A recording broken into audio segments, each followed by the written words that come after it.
Je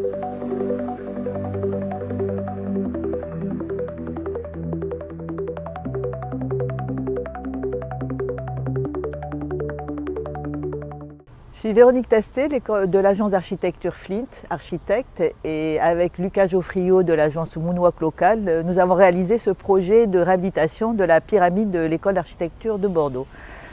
La pyramide, c'est le point névralgique de cette école qui a une forme très particulière, très organique, avec un rapport à l'extérieur extrêmement important puisque toutes les circulations se font essentiellement par l'extérieur sous des coursives. Le paysage s'insinue dans toute l'école.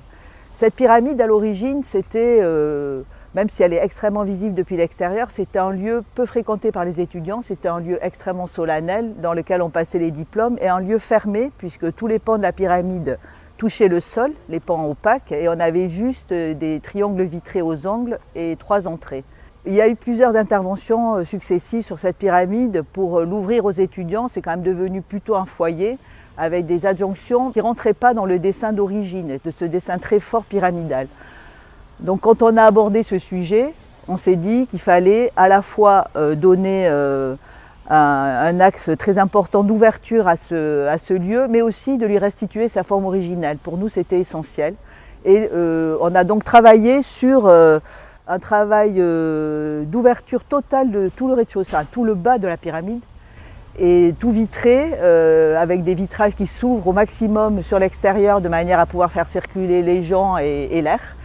Et en même temps à reconnecter finalement la pyramide à l'ensemble de coursives. Donc on a un auvent périphérique qui abrite cette façade vitrée et qui est travaillé dans une reconnexion avec des courbes, dans un dessin qui pourrait paraître avoir déjà été conçu à l'origine.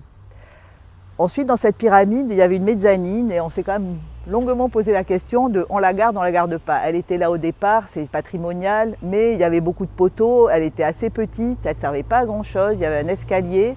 Et finalement, on a pris la décision de supprimer tout ce qui était cet étage de mezzanine et de restituer finalement un vide global de haut en bas qui est assez solennel, qui est assez beau et qui nous semble pertinent par rapport à ce qu'on voulait faire. Oui, cette pyramide qui a été livrée au début des années 70, donc avait une cinquantaine d'années.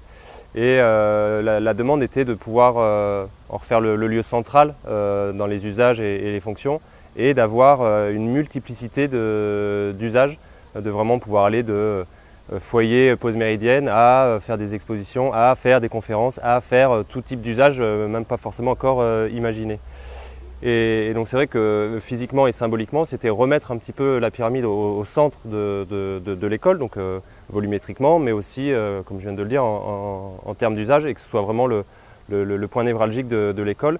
Donc comme l'a dit Véronique, deux grandes actions, c'est déjà d'enlever tous les ajouts ou les évolutions qu'il y a eu au fil du temps pour retrouver sa forme originelle, et de l'ouvrir très largement, que ce soit physiquement et visuellement. Et c'est pour ça qu'effectivement les façades qui allaient jusqu'au sol ont été sur 3 mètres d'eau totalement enlevées, vitrées. Et ce périmètre-là était 100% vitré et ouvrable pour moitié. Et la deuxième action, c'est de relier l'ensemble de la pyramide, de venir l'enchasser de cette coursive et de cette toiture, qui est une pièce maîtresse de l'école, en fait, qui est une pièce extérieure, mais qui est en fait un peu la colonne vertébrale du site. Et donc, effectivement, cette pyramide, elle est largement traversable visuellement, physiquement. Et après, on le verra à l'intérieur, il y a 2 grands espaces. Un espace central très majestueux qui donne à voir l'ensemble du volume jusqu'à la pointe qui fait 24 mètres de haut. Et un périmètre qu'on appelait périmètre habité où il y a plusieurs fonctionnalités qui sont disposées pour avoir une multiplicité d'actions. Je peux reprendre un peu l'idée donc de prolonger ces coursives et de faire un auvent. Ça se prolonge à l'intérieur dans la même linéarité. Donc on a un espace plus bas périphérique à la pyramide qui donne des lieux un peu plus intimes, un peu plus conviviaux, sur lequel on a disposé plutôt le mobilier, on a disposé des alcôves. Donc si on regarde la pyramide en coupe, on a finalement une espèce d'horizontale à 3 mètres qui passe dedans, dehors, et qui est aussi une idée forte du projet, je crois, sur une expression assez pure de ce qu'on voulait faire formellement dans cette pyramide. Oui, c'est vrai que cette école, comme il a été dit, c'est vraiment une école du dehors, hein, tout au long de la saison, été comme hiver, voilà, on vit dehors. Et cette idée de pouvoir très largement ouvrir la pyramide et d'avoir cette coursive qui rentre vraiment dedans, ou ce plafond de dedans qui va dehors, c'est ce fameux lien intérieur-extérieur, plus de limites dedans-dehors, voilà, qu'on a essayé de travailler en ouvrant et en prolongeant cette horizontale à l'intérieur. Donc là, on se trouve à l'intérieur de la pyramide où on perçoit les deux espaces dont on a parlé tout à l'heure, l'espace central qu'on a voulu majestueux et complètement évidé sur tout son volume et toute sa hauteur pour voilà, vraiment ressentir cette volumétrie pyramidale, hein. Ça fait 24 mètres de haut jusqu'au sommet. Et le périmètre qu'on a appelé périmètre habité, qui est un peu plus bas, des espaces un peu plus intimistes et voilà, qui a une multiplicité d'usages avec un peu plus de mobilier. On a des rideaux pour faire des alcôves, des espaces de travail. Il y a des rails intégrés qui permettent de suspendre et de faire de l'accrochage. Mais aussi ce périmètre, c'est aussi un élément un peu technique. Il y a tous les réseaux d'électricité, de chauffage, de ventilation qui sont intégrés dans cette espèce de faux plafond, de plénum technique. Parce que c'était une autre partie assez intéressante pour nous architectes, c'était de réfléchir dans ce bâtiment finalement qu'on a fait tout vitré, donc il n'y a pas de mur, il n'y a pas de cloison, il n'y a pas de paroi, il n'y a pas de plafond, et ça reste quand même un outil un peu technique, hein. Il faut passer, comme on l'a dit, tous les fluides, les réseaux, les câbles électriques, donc il a fallu réfléchir et l'intégrer pour que spatialement, architecturalement, esthétiquement, ce soit maîtrisé et décidé et pas subi. C'est pour ça que voilà, ce plafond dans le périmètre fait acoustique, intégration de luminaires, intégration d'éléments d'usage, comme je l'ai dit, mais également toute la technique qui passe dedans. Ce bandeau un petit peu perforé et support des bouches que l'on voit là, ce sont les bouches de soufflage, chauffage, ventilation. Et on pourra le voir sur des détails, mais comme il n'y a pas de vitrage, des éléments techniques, les prises, accrocher des plans d'évacuation, les extincteurs, des choses comme ça, ont été pensés et réfléchis pour être sur des éléments propres et pas, comme je disais, pas subis, et qu'on ne les ressente pas comme une gêne spatiale ou visuelle. Et après, il y a deux autres éléments un peu forts qui nous ont tenu à cœur. On a dessiné un lustre sur mesure, spécifiquement pour la pyramide. Comme ce volume était quand même très grand, on s'est dit comment venir un petit peu l'utiliser, et un peu à l'image du lustre de la salle de bal, de venir avoir un élément comme ça qui anime, qui reprend un peu la géométrie. Ce sont trois segments brisés, et quand on se met pile poil au centre, normalement ça recrée un triangle qui est donc le triangle du plan et le triangle de la pyramide. Et le deuxième élément qui nous tient à cœur aussi, c'est le seul espace fermé, une espèce de meuble comptoir, parce qu'il y a quand même un petit peu d'usage d'intégrer aussi des distributeurs, d'avoir un petit comptoir étudiant pour de la pause du midi, de la vente snacking et petit matériel. Et cet espace fermé qu'on a imaginé vraiment plus comme un meuble que comme une pièce est entièrement recouvert des panneaux bois qu'on a récupérés de la pyramide. Donc c'est du réemploi in situ. La pyramide, elle est vraiment refaite à l'identique, c'est-à-dire qu'on a des tôles à l'extérieur, c'était des tôles avant, on a des panneaux bois intérieurs, c'est des panneaux bois intérieurs avant. C'est juste mis aux normes, je vais dire mis aux normes d'aujourd'hui, acoustiquement, thermiquement. Et donc tous ces panneaux bois ont été récupérés, donc utilisés en partie ici, et donnés à l'école pour être utilisés dans des ateliers ou des actions par les étudiants et les enseignants.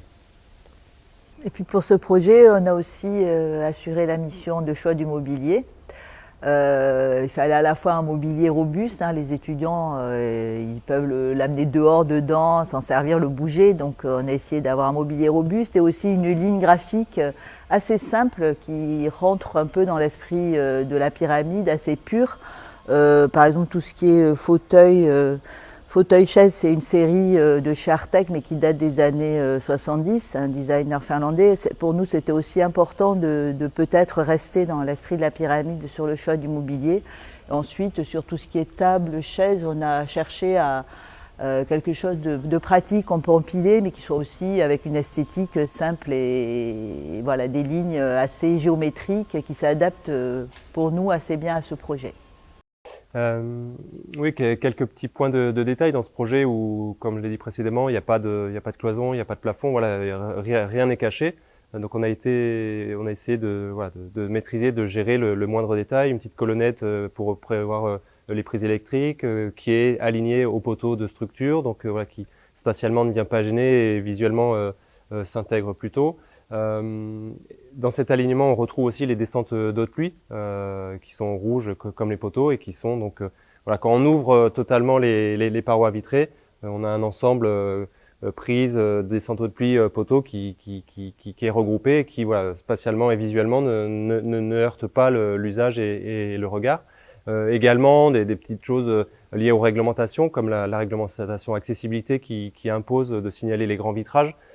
Pour tout simplement pas se cogner.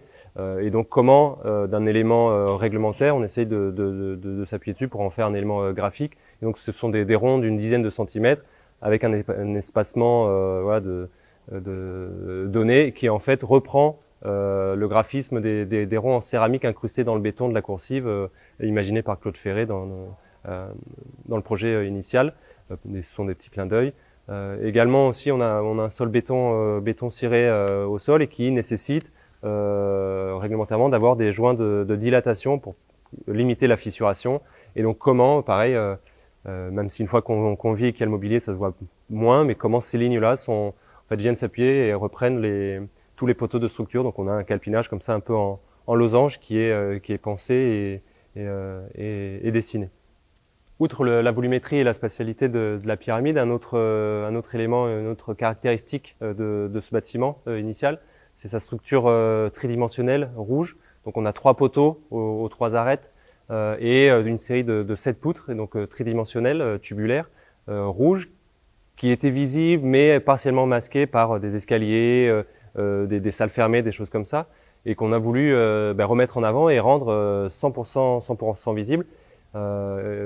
Même qu'on peut venir voilà, toucher au pied dans les angles, ce qui n'était pas le cas avant, et qui donne voilà, ce caractère à ce volume.